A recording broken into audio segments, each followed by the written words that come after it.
and welcome to ExchangeWire voxpop. Today I am joined by Dom Kozak from JCDecaux. Hello, Dom. Hello, nice to be here. Lovely to have you here. And we're talking about programmatic out of home, or programmatic digital out of home. There's many different acronyms and terms for it. PDU, yeah, okay. Yeah. Any one of those could come up in this voxpop.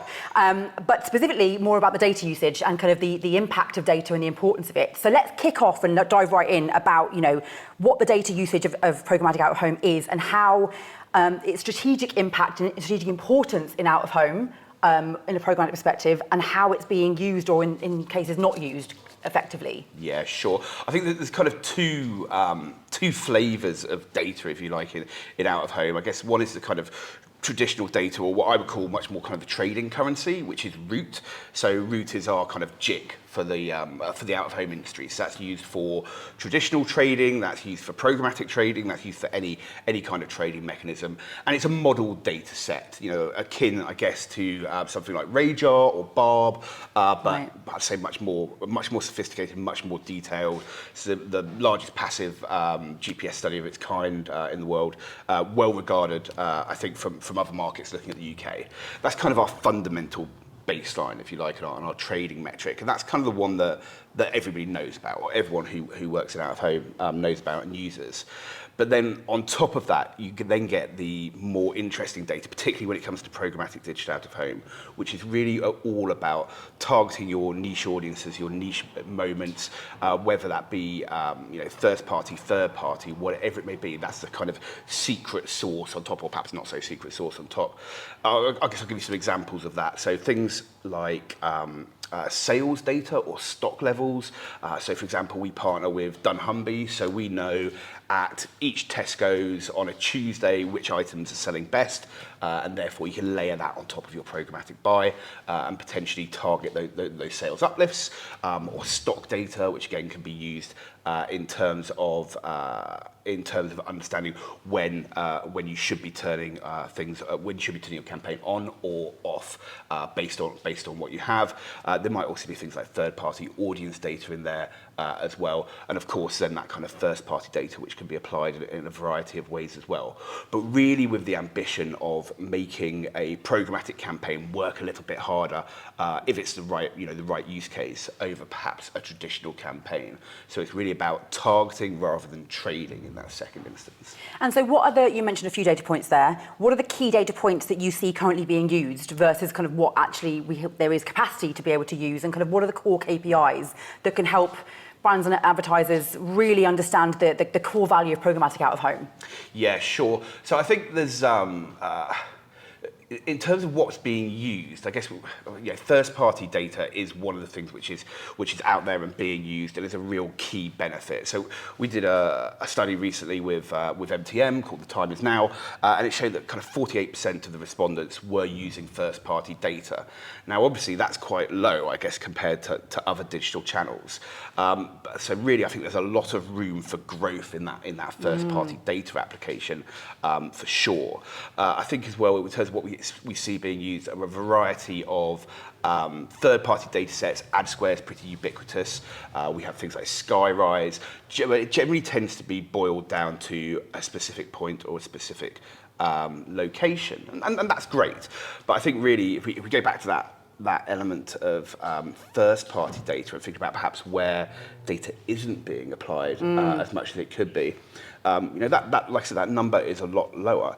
And I think if you asked a CMO from kind of any company to go to their DSP or to their trading desk and ask them, what first-party data do I have available and how's it being used? I think first of all, they'd probably be quite surprised of how much first-party data they are collecting in other programmatic channels.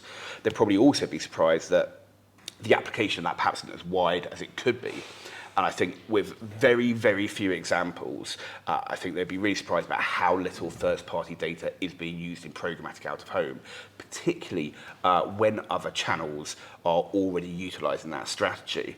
And if I'm being really honest, I think if you're sitting there as a digital buyer and you are, you've understood that this first-party data strategy is relevant for your media mix, and you're not then adding out of home to that, where that same strategy can be used, I think you're really missing a trick.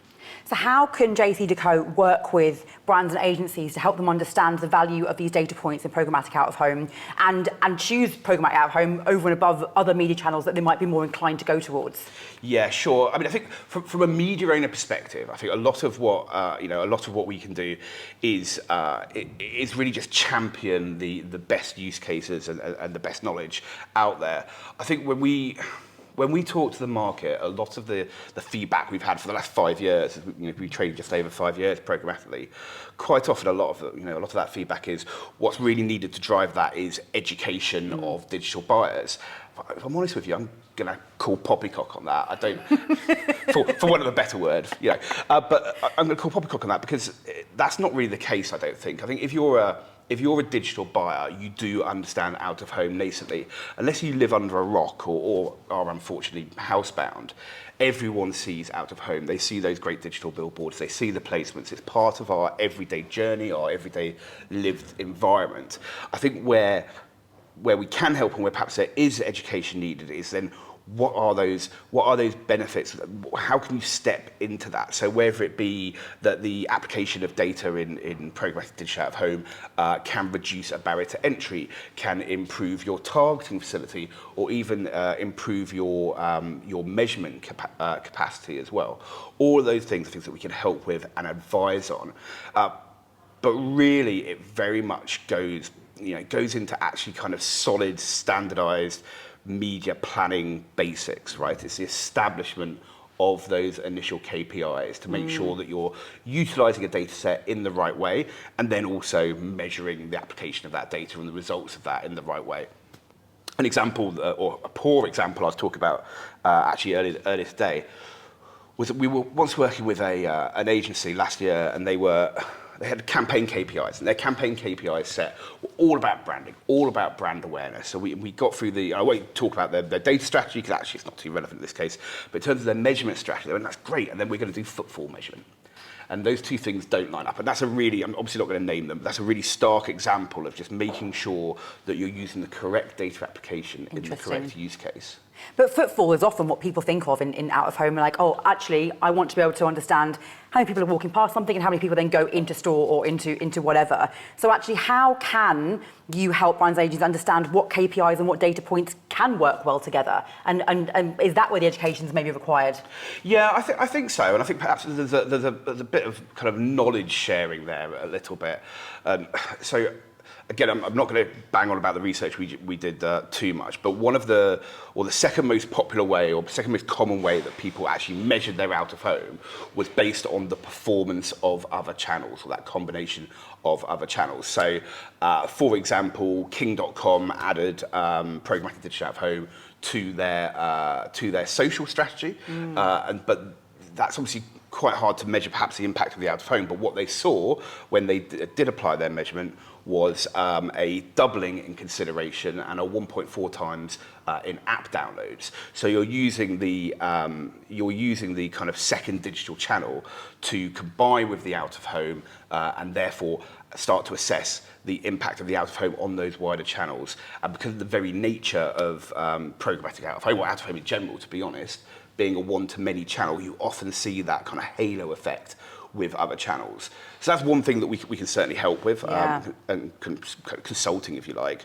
But I think probably from an agency perspective, one of the things that honestly isn't being done as much as it should be to help understand that that channel combination is teams talking to each other, people breaking down silos.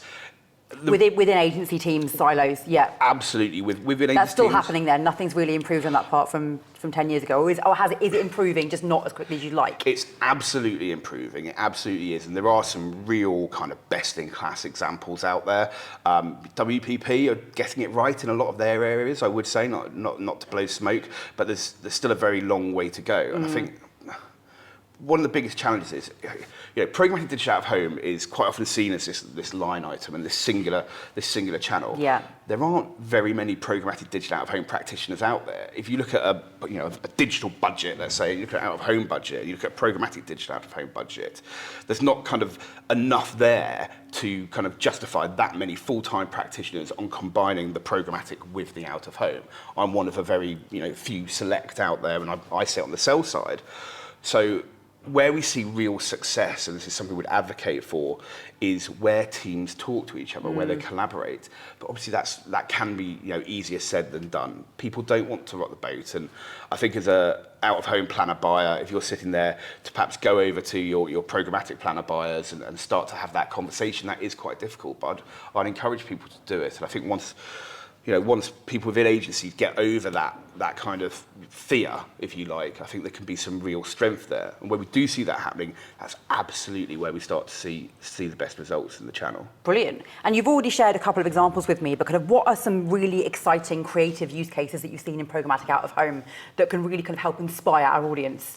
Yeah, sure. I mean, there's the few that spring to mind in terms of kind of best-in-class examples, probably one which is not very HFSS compliant, but Burger King in Germany, they ran an absolutely fantastic campaign, working with targeting a kind of fast food lovers audience in proximity to the Burger King locations. And this kind of goes back to footfall, which is the assumed one. But they worked with Splicky and AdSquare, and they essentially then optimized the placements to drive and increase that footfall. So I think that was fantastic. Another one that I absolutely love is Marks and Spencer's in the UK. Now they did use first-party data, but they used their first-party stock data. So the brief was loosely basically show people what they want to purchase and then drive them to purchase. So screens near Marks and Spencer's locations. The creative itself was then being displayed, making sure that those items were in stock so that direct purchase could go and be made. So again, I think a really nice, neat little example there. Absolutely. In Spain, I think we saw Mercedes again use some really quite advanced audience targeting capabilities, again combining channels, and by using their first-party data strategy, they were able to understand the cohort they wanted to target. So they managed to increase their out-of-home on-target percentage by 30%, and then from that campaign, 37% of their target segment went on to contact one of their concessions in one way or another. Wow. For Mercedes. So you can see by combining those channels and really applying data in a smart way, you're driving results. I've given you three so far. I'll give you one more. One more, I promise. Too many to count. You can cut some of them out. Fine. One more is probably for, again, this is a UK one, which is for New Look.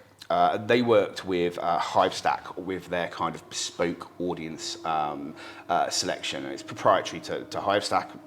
I've seen behind the curtain, it's quite interesting. But they targeted 4 specific audiences.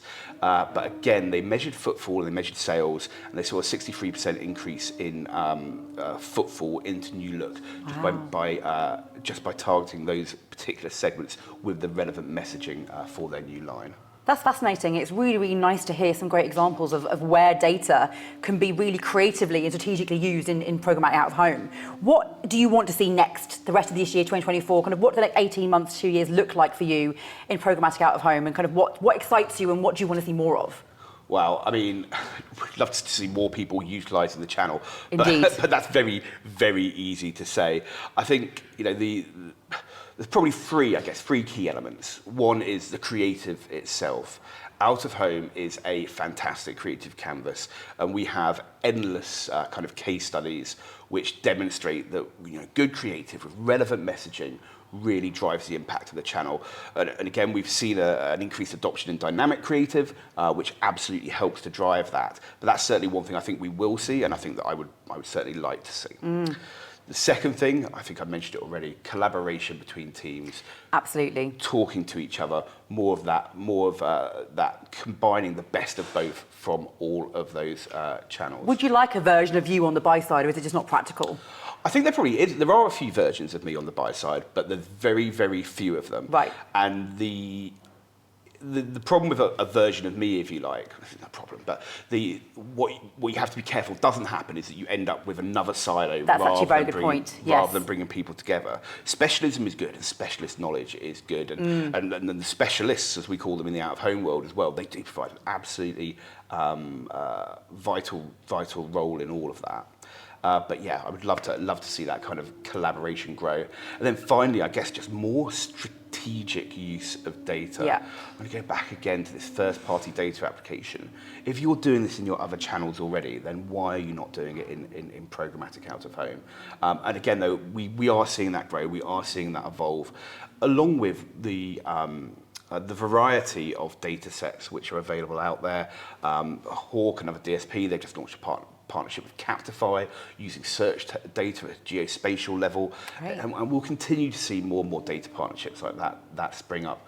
But it really is about using them correctly and making sure you're getting the most out of them. Absolutely. I mean, that's been so interesting, and I'm really excited to see how that grows and see more clever uses of data that help drive the opportunities of omni-channel advertising and bringing programmatic out of home into the mix more, rather than just rely on a media plan, and seeing how that kind of really helps grow it creatively as well. Thank you so much for joining me, Dom. Fantastic chat. Cheers. And thank you for listening or watching.